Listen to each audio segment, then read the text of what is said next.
서 가야 될 것 같습니다. 어제 그 JTBC가 단독 보도를 했는데요.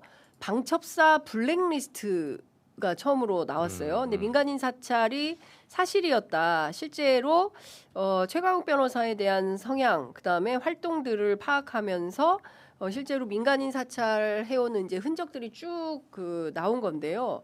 이러고도 방첩사가 계속 유지되어야 되는지에 대해서는 의문입니다. 어떻게 보십니까? 그러니까 그 방첩사, 과거에는 기무사, 뭐 그렇습니다. 국군 정보기구 예. 뭐 이렇게 많이 불렸었는데 예, 윤석양 이병으로 우리는 기억을 하죠. 그렇죠, 예, 그렇죠. 폭로를 했었죠. 예. 예. 그러니까 이제 군 내부에 원래 뭐 어떤 첩보나 그러니까 방첩이니까 말 그대로 간첩들을 그렇습니다. 이제 방어하기 위한 어떤 사전 정보 단계인데 사실 이런 국가 정보기관이 있게 되면 이걸 독재 정권, 특히나 권위주의 정권에서는 내부 입단속하는 용어로 많이 써요.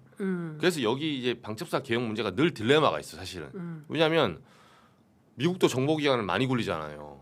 CIA도 굴리고 네. 따로따로 다 굴리는데 그거를 만약에 작동하지 않으면 국외에 있는 뭐 산업 스파이나 우리나라 뭐 안보 문제나 이거를 대응할 수가 없거든요.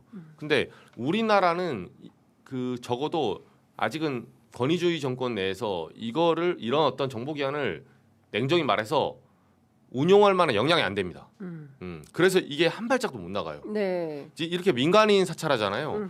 미국이나 뭐 영국 이런데 정보기관 진짜 많아도 민간인 사찰했다는 보도는 저는 거의 본 적이 없어요. 그러니까. 예, 큰일 나거든요. 네. 예, 말 그대로 저거는 한 사람 정보를 탈탈 털 수 있는 거라서 국가기관을 동원해서 흥신소한 거잖아요. 그러니까 왜 최강욱 의원에 대해서 이렇게 했을까?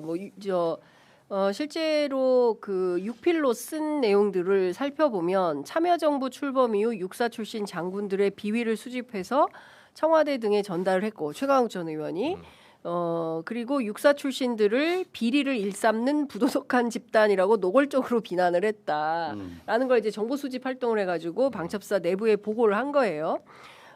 이제 이 문건에 따르면 이 최강욱 변호사가 뭐 이러이러한 것들을 해서 막 보고를 하는 것 자체가 명백한 민간인 사찰이다. 이제 이렇게 추미애 위원장은 비판을 하고 있는 건데 다 떠나서 방첩사에서 민간인인 최강욱 의원을 상대로 정보 수집을 해서 취합을 해서 어떤 형태로든 쓰려고 도구로 쓰려고 정보 취합을 했을 거 아닙니까? 과거처럼 조작 간첩 이런 걸 만들려고 했을까? 뭐 어떤 방식으로 이 내용을 쓰려고 했을까에 대한 의심이 저는 계속 들어요. 그러니까 최강욱 의원이 어쨌든 군법무관 출신이잖아요. 네, 그렇죠. 네, 그러다 보니까 군 내부에 이제 인사들과 어떤 그러니까 최강욱 라인으로 여기서 보면 예. 최강욱 라인으로 포함되는 그 측근들, 그 친한 사람들 이런 부분들 그리고 그 계통으로 이제 인물도를 그래서 좀 확보를 한 다음에 결과적으로는 인사에 활용하려고 하지 않았나 싶어요. 인사에 군을 장악하려면 2023년이긴 한데 네. 그 윤석열이나 김용현의 어떤 시나리오를 봤을 때는 그런 인사들을 미리 쳐내야 나중에 계엄도 하기 쉽거든요. 그냥 그쪽 라인하고 소통했다가는 이 정보가 새 나갑니다. 네. 그래서 인사가 만사라고 요 라인을 먼저 파악한 다음에 알고 보니 이 사람도 최강욱하고 친했어? 네. 그 인간 관계성이라는 게 우리가 예외적으로 인식하지 못하는 관계도 많거든요. 네. 이제 그게 첫 단계가 사실 인물 조직도를 그리는 거예요. 근데 그 최강욱 의원이 아무래도 네. 당시에 이제 민주당에서 강성 쪽에 있었잖아요. 강성 개혁주의자. 그러다 보니까 최강욱을 중심으로 그림을 그리면 좀 더 쉽죠. 육사들을 좀 쳐내는 어떤 그런 자기 조직에 대해서 문제 제기를 하는 최강욱 의원을 비토하려고 했던 것은 아닐까요? 그렇게 볼 수 타겟이 육사에서 그랬던 것은 아닐까?